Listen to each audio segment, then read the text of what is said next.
Hello, my friend, and welcome to Beyond, the personal growth podcast for the people who are healing beyond their conditioning and beyond the cycles that played out before them. My name is Katie Lynn, and with 20 years of experience in the field of psychology and human behavior, I am bringing my natural curiosity, expertise, and personal life experiences here for discussions that are guaranteed to be informative, inspiring, and entertaining. I'm glad you're here. Let's get started.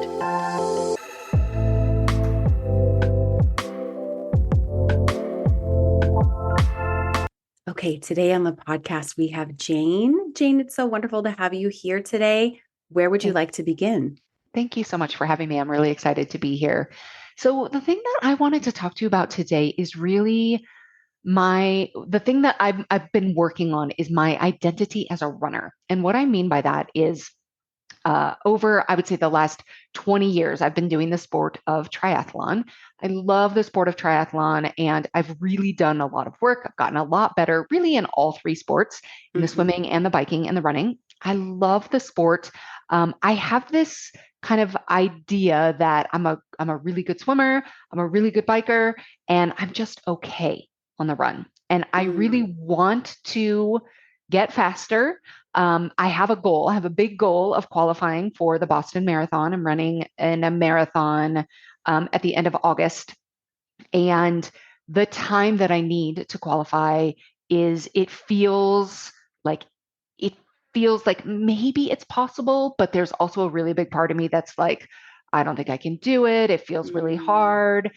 So there's just a lot of kind of like doubt and uncertainty, but it's a goal I really want. And so that's where I am.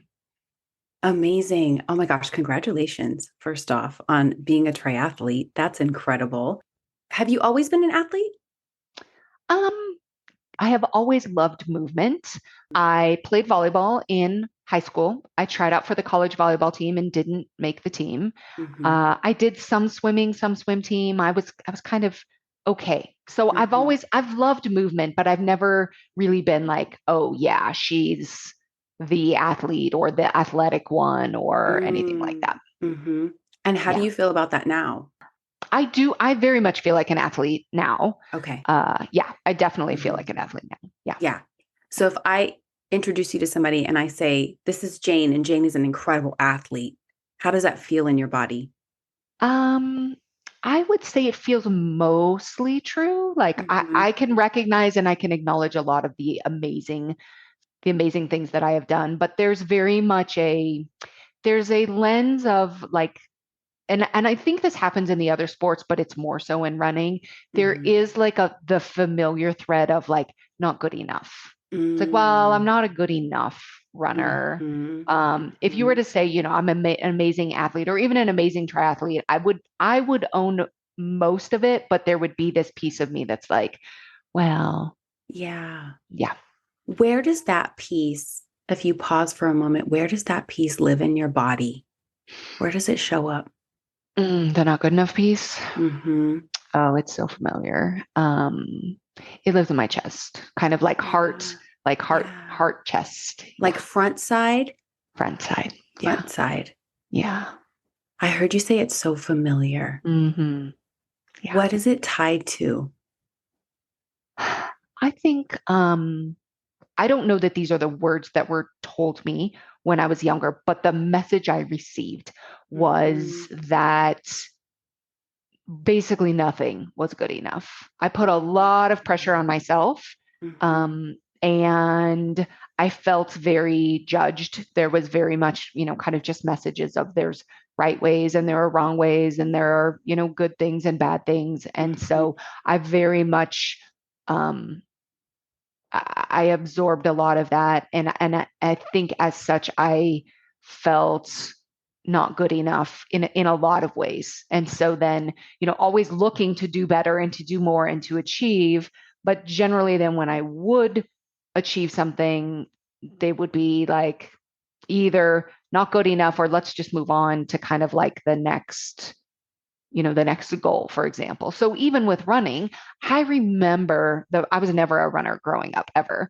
I started running after college just to kind of move and stay in shape. And I remember the Mm-hmm. first time I did a 5 mile run, I thought it was eternal. It was never, ever, ever going to end. And so here I'm talking about running a marathon, which I've done several times, but it's like that not good enough, right? Oh, well, but I don't run fast enough. It's like that kind of piece in there is I can see that. Yeah. I want to go back to this moment of the first time I ran 5 miles. It felt like it was eternal. Yeah. What felt like it was eternal about that? Um I guess the that's a good question. I guess just thinking like the maybe the discomfort, like probably the discomfort of it felt like it wasn't going to end and like I was never going to either like I couldn't handle it or I wasn't going to be able um to finish maybe. But probably the discomfort, I would guess. Yeah. The discomfort of the run itself. Hmm, good question. Um, if I try to put myself back into that place, it's probably 50-50. It's probably the discomfort of the run and then Mhm. also like the discomfort of the feeling like I'm not doing it well or that it's Yes. not going like I thought it would or I'm not operating up to expectations or Hmm. that it's probably that Yeah. part of it. Yeah. Yeah. Hmm. That's a very real thing, Yeah. especially like you said. I echo this with running. It's Yeah. unique because I just completed a half marathon. It was my first half marathon in 4 years, I think. Amazing. And I was telling my husband, the first 9 miles were all conditioning. That was great. Great in within the context of discomfort, right? Because Yeah. as soon as you get past mile 5, I think the discomfort comes up physically. I said, but mile 9 to 13 is a mental battle. Hmm. And I caught myself, even me, so well practiced, right? In these practices. And you know this, right? You work with Yeah. people as well, like, so well, I know this stuff Yeah. intellectually. And I Yeah. caught my brain watching all the people running past me, Hmm. Yeah. but forgetting to track everyone that I passed. Yes. I literally had literally the exact same scenario happened to me in a triathlon like 2 weekends ago. Mm-hmm. Yeah. So I for sure had that. But I think now that I'm really like thinking about like what is Mm-hmm. it about? I am like there is when I think about like the younger kind of like part of me that has absorbed messages that sometimes feel really hard to kind of get past. Mm-hmm. There is for sure something very tender that even as I start to thinking about it, I start to feel a little Yeah. tears I behind see my it in eyes. your eyes. Yeah. Yeah, there's something that's really tender that comes up for me when I get this like sense of like I can't it is like this like I can't do it, I can't handle it. Mm-hmm. Yeah. Um and I can think of several examples and it's this feeling of like it really is this feeling of kind of weakness. Yeah. And I think I've always like I kind of like want to exude this strong person, right? And so when Yes. it feels weak or feels like I can't do it, um, I think there's something really tender there. And even if I think about like my days of like when I would binge, Mm-hmm. that would come up too. Like this, like I can't handle it. I can't handle this feeling, this sensation in my body. Yes. And so then Yeah. the only way that I would know how to get away from that would Mm-hmm. be to binge. And I'm wondering if there's not something similar in that like For sure. pain in that like I can't handle it Yeah. that comes up or even like a fear that it will come up. Mm-hmm. It's interesting Yeah. to think about. Yeah. Well, my question is, and I love how insightful you are. It's really fantastic to see and to experience. The I'm not good enough, I can't handle it. Who is that for? You're not good enough for who? Mm. Um, I don't think I've ever answered that question before as many times as I've said that or thought, had Sure. that sentence. Um, I don't even know. I don't Yeah. even know. Yeah, such a good question. Yeah. Yeah, I yeah, call this in my work, I call this like the governor. yeah. Like there's this internal governor Yes. sometimes for us where it's like, who is setting the standard and Mm, for what? And is it working? yeah, yeah. Like I could answer the question in terms of my younger self who adopted that sentence and Sure. that belief. Like it was not good Hmm. enough for my mother, but Hmm. now, right? If I Yes. ask the question now, it's like not Yeah. good enough for, I mean, I guess maybe the expectations or the standards that I put on myself Hmm. would Yeah. be the answer. Yeah. Yeah. And that's a very honest answer Yeah. because when we do come to the present moment, it is us, Yeah. Yeah. especially at our age, right? Like if we were Right. 6 or 7, it like might be Right. mom or dad, it's Yeah. like there's Yeah. definitely that reality. And Yeah. now that we're Yeah. adults and it's like, oh, it is me. Yeah. I am the one that somewhere internally I've set this standard Yeah. and I've decided that this is the strategy that's most effective Hmm. in doing what? The strategy that's most effective. I mean, I'm sure I utilized it to be a strategy to be most effective to achieve, to Yeah. accomplish. I mean, Mm-hmm. it has been a very effective strategy with a lot of consequences.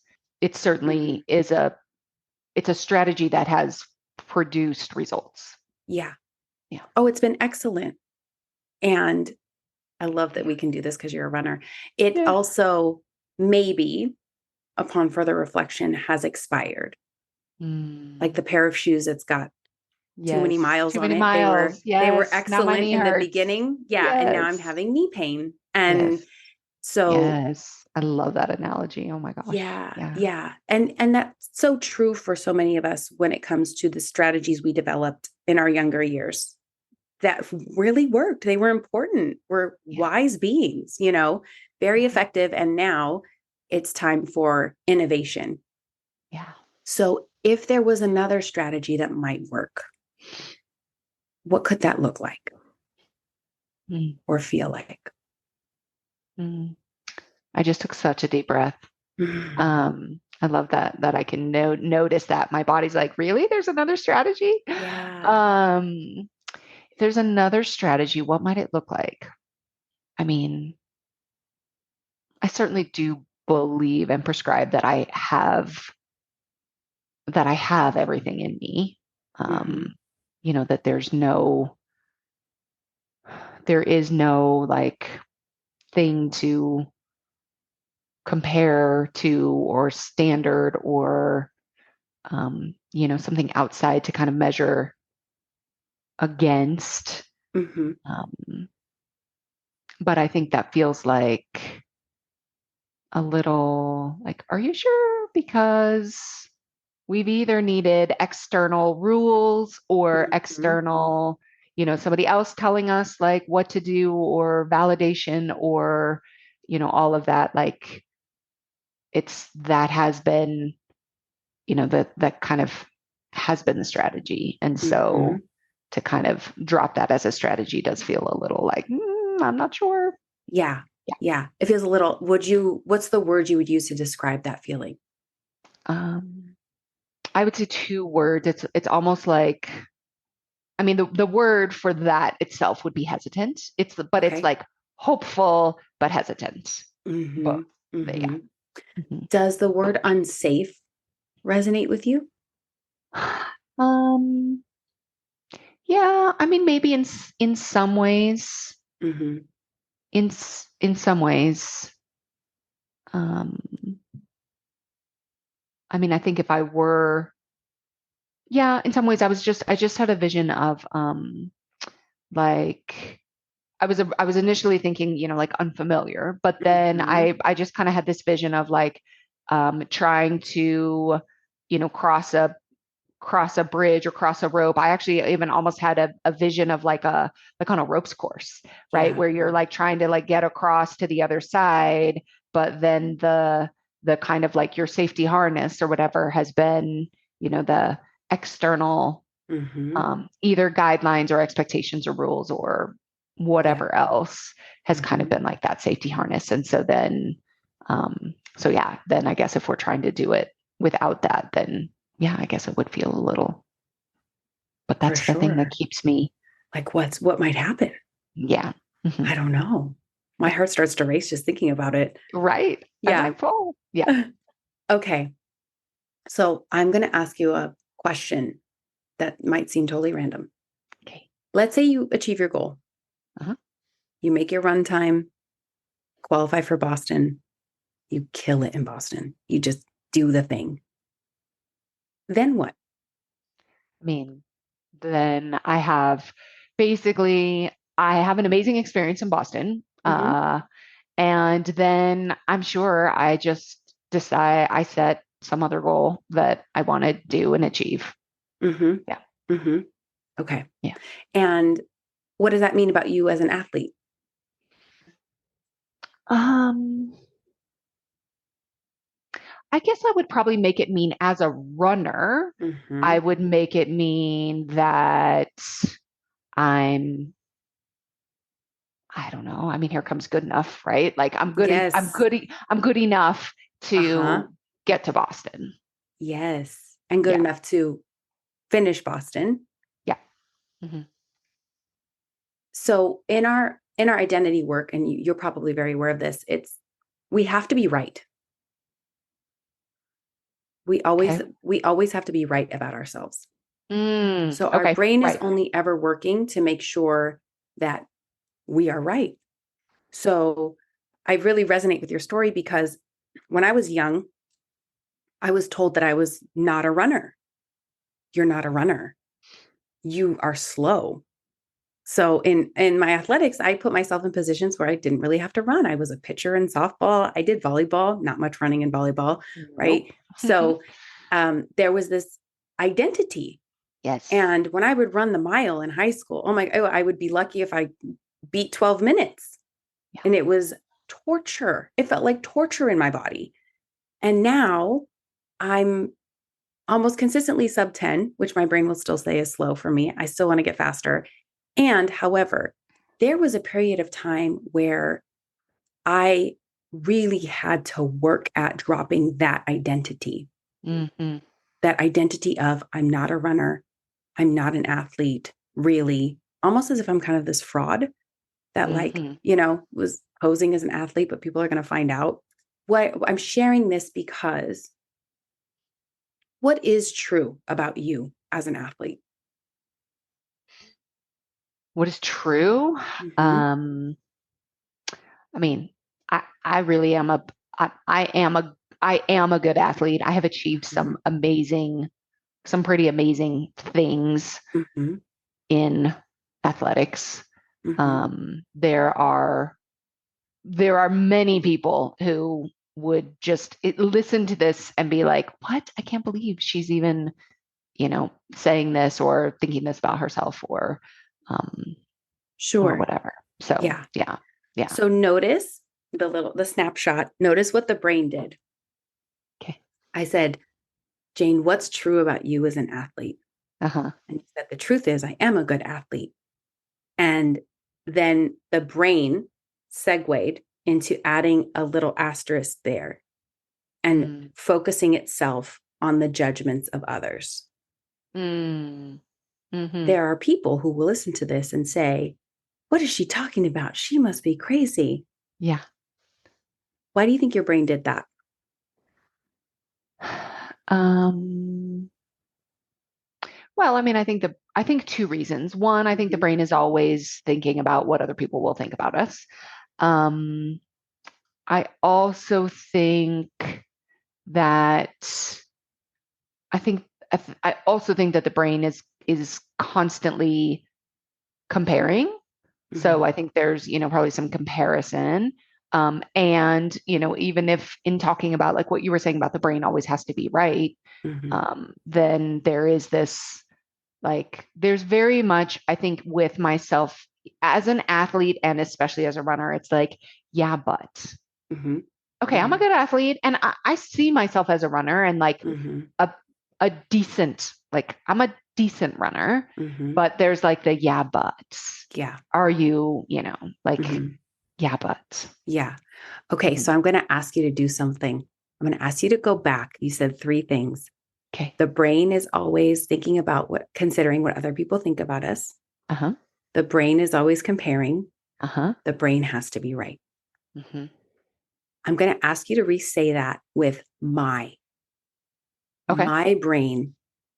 Okay. How does it feel to say my brain is always thinking about what other people think? My brain is always thinking about what other people think. I don't know that feels true. Okay. Now go, my brain is always comparing. My brain is always comparing. Not always. Okay. And then my brain always has to be right. My brain always has to be right. I do feel that. That does feel true. Okay. So just notice, like, wait, I just did a little, my mind just did a little white lie. 2 of them. Yeah. That's interesting. My brain is not always thinking about what other people think. No. And my brain is not always comparing. No. So, maybe if that's not totally true, then what might be? I don't know where I don't know. I'm celebrating because this moment in my mindset sessions with people, there's a moment where we work through sort of the quote unquote wall of the brain and we confuse it. Got it. And that's when we've hit success from my perspective, right? Okay. Because the brain then goes, huh? That's what I'm feeling right now. Yeah. Huh? I don't know what to do. I'm beyond my programming. Is what the brain does. Okay. So I work with highly intelligent women. You're highly intelligent. Yeah. And I say this to my husband all the time, like, I'm so intelligent. I can think myself in and out of anything. Yes. And the beauty of this is I can think myself in and out of anything. So if you were going to think yourself into the runner that got the time, that goes to Boston, that does excellent in Boston, how would you do it? If I were to think my way into it,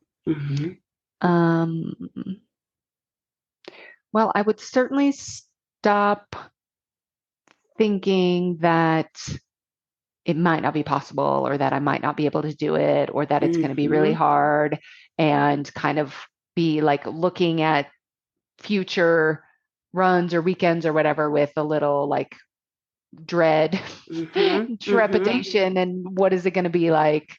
I think there would be more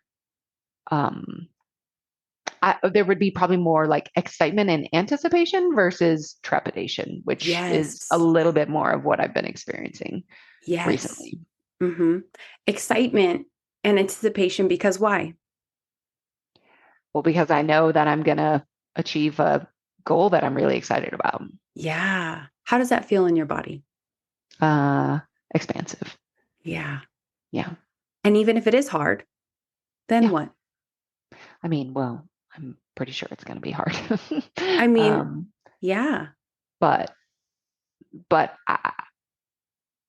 hard things really, in general, are the most rewarding at the end of the day. For sure. And you're excellent at them. Yeah. Yes. Like your track record. I do very hard things. Of doing hard things is incredible. Yeah. So what's one more hard thing? And with every training run that you do from this point forward, what's happening?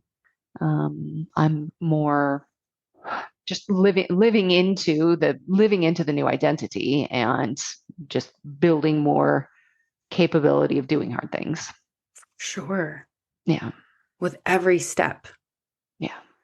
I'm becoming more of a runner. I'm becoming a faster runner. I'm Yeah. becoming even better at setting goals, accomplishing goals. It's progress. Every step is progress. Yeah. How does that feel for you? Yeah. Feels good. I would encourage you and invite you to, after this call at some point and before your next run, maybe pick a few mantras Mantras. Yeah. that you go to, right? Yeah. One of the ones that I use that is kind of comical is after weight training, my trainer will have me hop on the treadmill and do sprints. And on leg day, this feels like climbing Mount Everest to me. I'm sure. Okay. Yeah. So it's like my brain is like, can my legs do it? My legs are like, we don't know. We're about to find out. But one of my mantras is I'm a professional runner. I was built for this. I was made for this. Now I'm not a professional runner, but there's something that happens in my body. My body responds to that. And all of a sudden, I tap into this power source. My posture changes, my stride changes, my energy is renewed. It's incredible. So, playing with that, Okay. As a technique, Yeah. Yeah. I just encourage you to, have fun with I will it. play with that. Yeah, I Yeah. will. And I do. I want to have fun with it. And I can see recently that it's I haven't been having fun with it. It's been more, can I do it? I don't know. And yeah. So even Sure. if I don't, which I I want to be in full belief that I will, Mm-hmm. but no matter what happens Mm-hmm. between now and then, I want to enjoy the next 2 months and the training and everything that's Yeah. involved in it. Yeah. Yeah. So when that thought creeps back in, just like Yes. it just Even if I did, don't. Yes. right? Even that's Yes. subtle, because it will. Yes. It And will. that's the Yes. humanity, Yeah. right? Like I'm not going to sit here and tell you once you believe it, it's just going to be so solid and smooth. Right. No, right? It's Right. going to be like it's going to be like mile 9 to 13, in the half marathon where it's like it's you versus you Yep. and all your mental programming. So Yep. when that thought comes back in, how do you engage with it? I think it's just that's that's just my old doubt. That's just a remnant of my old doubt and, Mhm. just kind of sweep it away. Yeah, Yeah. exactly. Like, oh, Yeah. there you are. I see Yep. you. Yep. I hear you. I'm with you. We're Yep. going anyway. Right. I liken it to the idea of like a little kid who's like, Mom, there's a monster under my bed. And Yes. you're like, that fear feels very real for them, Yep. feels very accurate. And there's so little truth to it. Right. Right. And so it's like, it's okay. I'm here. I'm with you. Right. Yeah. There's nothing to fear. We can Yeah. handle anything Mm-hmm. one step at a time. One step at a time. Yeah. Amazing. Yeah. Do you feel complete? The only thing that's coming up for me is like Mm-hmm. that feels a little not complete Mm-hmm. is around that feels a little like, what do I do with this part? Is Yeah. like that part that feels like really weak sometimes. Yeah. Like the kind of like, like I can't do Mm-hmm. it. Yes. I'm picturing, a really hard workout where I get into that, oh, I can't do it. And like that weak, kind of that Mm-hmm. part comes up. I think that's, Yeah. yeah. What is your relationship to weakness? I would say I have very much not wanted to be weak, to be seen as weak. Um, I think even with my binge eating, like I very much saw it as a weakness, Mm-hmm. to not have control over what I was doing or what I was eating. Mm-hmm. Um, so I do think it's something that like I haven't wanted. Yeah. Yeah. And I'm going to do a sentence completion real quick with you. Okay. And I'm going to give you the start of if I'm weak then, and you fill in the blank. And we're Okay. going to do this a few times. We're going to just see what pops up. No Okay. filter, no judgment, nothing. Just let it float to the surface and whatever comes up, comes up. Okay. If I'm weak then, If I'm weak, then I won't get what I want. and if I'm weak then, If I'm weak, then I won't be able to handle it. I'm going to change the sentence start a little bit. If I don't get what I want, then. If I don't get what I want, then the first thing that comes to me is that I'm, I've failed in some way. Mm-hmm. And then if I failed, then. If I failed, then I want to say I'm weak. Mm-hmm. Mm-hmm. Yeah. It's like it's a circular equation. Yeah. And are you allowed to be weak? Um, no, I don't think I allow myself to be weak. Yeah, Yeah. because. Um, oh, I have tears coming. Mm-hmm. Um, hmm, I don't think this is true anymore. Mm-hmm. But what comes from like the younger part of me is like nobody will take care of me. Yeah. Yeah. And if nobody takes care of me, then what? Uh, then I would say I'm on my own. Mm-hmm. And if I'm weak and I'm on my own, then I'm, I guess, maybe helpless. Yeah. Yeah. Then you're like, then you die. Yeah. So can you see how your brain would really hold on to this as a protective mechanism? Yeah. Because if I'm weak and if I fail, then I won't be taken care of. Yeah. And I'm wondering if even if we went a little bit deeper, if it's like I won't be taken care of and I won't be loved. Loved. Yeah. Yeah, for Yeah. sure. Yeah. Which is like, oh Yeah. my gosh. Yeah. So for you now in this moment, are you allowed to be weak? In this moment. Mm-hmm. Yeah, I do very much see like Mm-hmm. I can feel like the tension Yeah. around the idea of like Mm-hmm. letting that go, like allowing that Yeah. to be there. Yeah. I'm Yeah. going to tell you a little story because the subconscious loves stories. Yeah. Um, as you reestablish and redefine your relationship to weakness, Hmm. um, I very much have and had this pattern as well. Yeah. Yeah. And almost a year ago, my husband and I hired a personal trainer, and he's, ex-Marine, super tough, super intelligent, amazing. And he caught this in me and went for it. And what I mean by he went for it is he would write some of my programming and make everything to failure. And he would say, go until you can't anymore, go to failure. And I would be like, I hate failure. I don't like failure. I have to literally walk through this end game of failure in air quotes Yeah.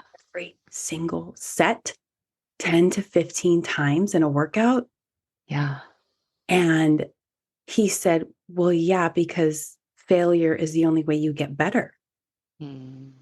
And my brain was very angry. My brain did not like that. And yet, when I look back, that is the fastest way to progress.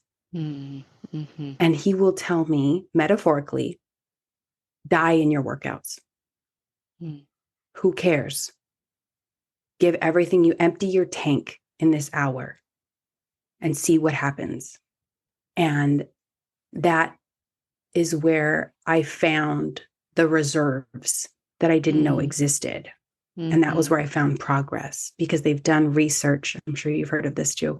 And I don't know the study, but they've done research where most humans will stop way before we've Yeah. actually met our end. And I think it's like they've, in the same research, they found that most humans had 60% more Yeah. to give. So I would also invite you as you do your mantras, right? Write your mantras in your runs. Yeah. I would invite you to invite your weakness in as a plaything. Mm. Okay. Like, let me see where is my edge and let me see if I can love myself through it. Yeah. Maybe picking a movement or an exercise that you know you're not so strong at, right? For me, it's pull-ups. And let me add it in a couple times a week, knowing I'm going to feel weak, knowing I will feel incompetent, knowing I will feel the judgments come up that have been programmed for decades. of you should be strong enough, you should be able to accomplish this, da da da da. And let me see if I can love myself and stay with myself in that. Yeah. How does that feel? It's good. I think the invitation of creating a new relationship with weakness and, kind of bringing that in in a playful way, kind of in a supportive way. Because it very much has been like not allowed. Yeah. So yeah. I think it will be obviously very impactful and required for the journey. For sure. The invitation, this is how I conceptualize all the things that we do in our lives, but everything is an invitation for us to know ourselves deeper and to grow. And it's that invitation now, kind of like we said earlier, where it's like, well, it's not somebody else. Who am I trying to prove myself to? If it's not my mom, I'm grown now, right? So it's like, so whose love am I trying to get? And it's like, who's withholding love? And it's me. Yeah. It's like, do I want to be that woman that withholds love from myself based on my performance? No. Yeah. So, and it happens so sneaky. It's so unconscious, right? We would never look at another woman and be like, you don't deserve love because you can't do a pull up. It's like, what? No way. So, beautiful. That's super helpful. Thank you so much, Jan.